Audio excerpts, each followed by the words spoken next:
Selamat pagi. Pagi, Bu.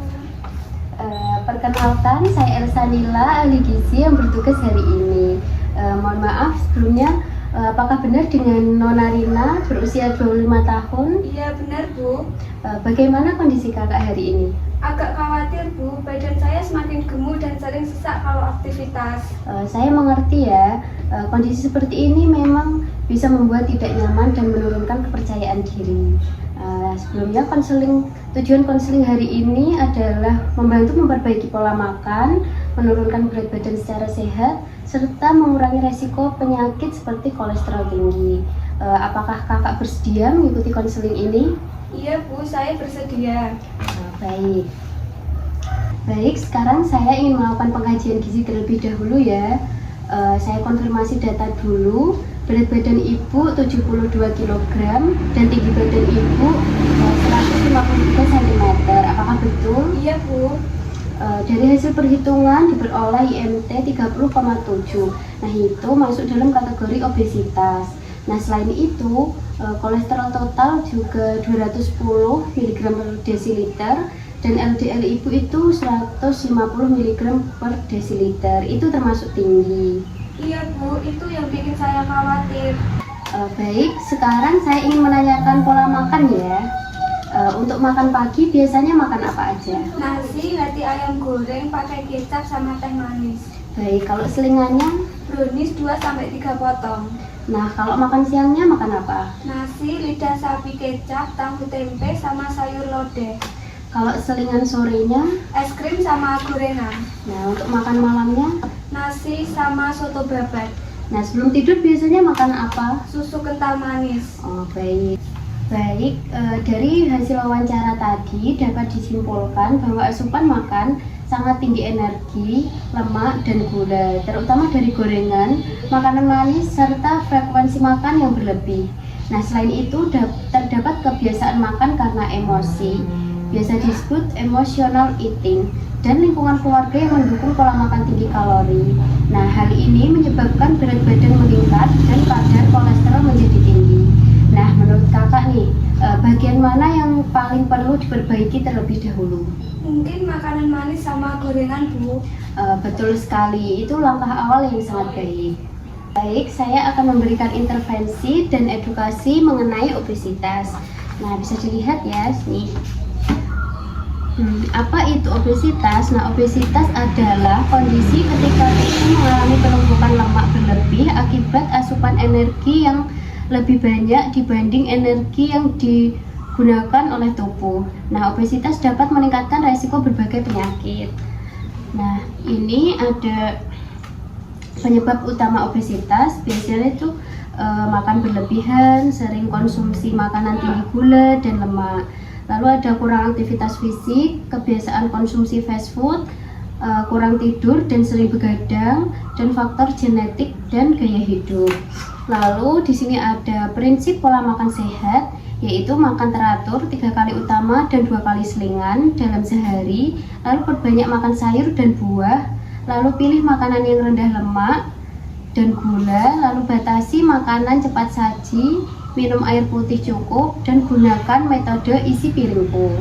Nanti akan saya jelaskan tentang isi piringku. Nah, selanjutnya ada makanan yang dianjurkan dan dibatasi.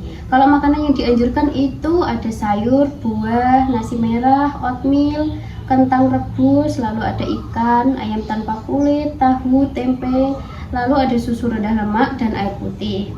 Lalu ada makanan yang dibatasi, ada gorengan, minuman manis, makanan cepat saji, makanan tinggi lemak dan gula, keripik, coklat, permen berlebihan, dan minuman bersoda.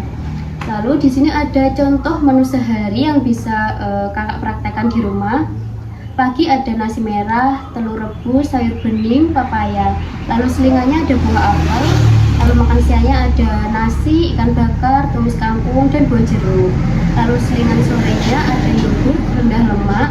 Lalu makan malamnya ada kentang rebus, ayam kukus, sayur sop, dan semangka.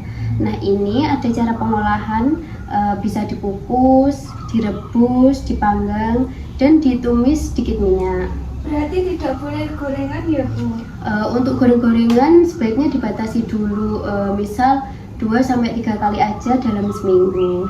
Lalu selain pola makan, ada aktivitas fisik, minimal aktivitas fisik 30 menit sehari, seperti jalan ringan, bersepeda, jogging ringan, dan kurangi duduk terlalu lama. Selanjutnya saya ingin menjelaskan DBMP, yaitu daftar bahan makanan penukar. Nah, ini tujuannya agar kakak bisa ganti-ganti makanan agar tidak bosan. Yang pertama ada karbohidrat ya. Selain nasi putih, karbohidrat itu bisa diganti dengan nasi merah, kentang, lalu jagung, lalu umbi-umbian. Lalu di sini ada protein hewani, selain ayam juga bisa daging, telur, ikan gitu. Lalu ada protein nabati, selain tahu sama tempe bisa diganti dengan kacang-kacangan seperti ini. Bisa dilihat. Lalu sayurannya juga banyak variasinya. Ini ada contohnya seperti bayam, brokoli, buncis gitu. Selanjutnya ada buah. Kalau buah ini bisa disesuaikan dengan yang kakak suka. Bisa apel, jambu, kurma, leci, kiwi, itu disesuaikan dengan yang kakak mau.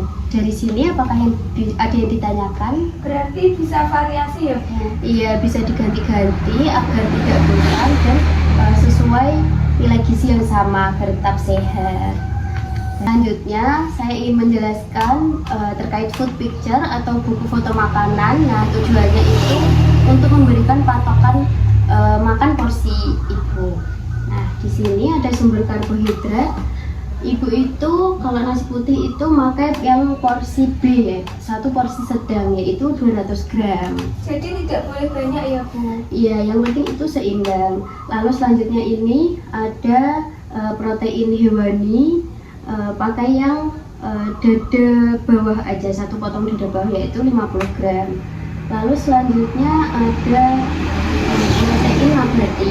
Protein nabati ini juga pakai yang B, satu potong sedang yaitu 40 gram. Lalu selanjutnya ada sayur sop. Di sini juga memakai jangan yang langsung satu mangkok. Jadi bisa bertahap saja, bisa 2 sendok sayur 60 gram atau 3 sendok sayur. Nah, di sayur sop ini juga bisa ditambahkan seperti ayam, lalu sayur-sayurnya juga bisa bervariasi. Nah, sampai sini apakah ada yang ditanyakan?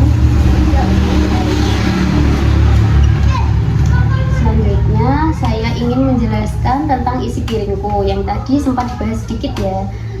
Nah, isi piringku ini isinya itu makanan pokok atau sumber karbohidratnya itu 2/3 dari setengah piring. Nah, bisa dilihat ya.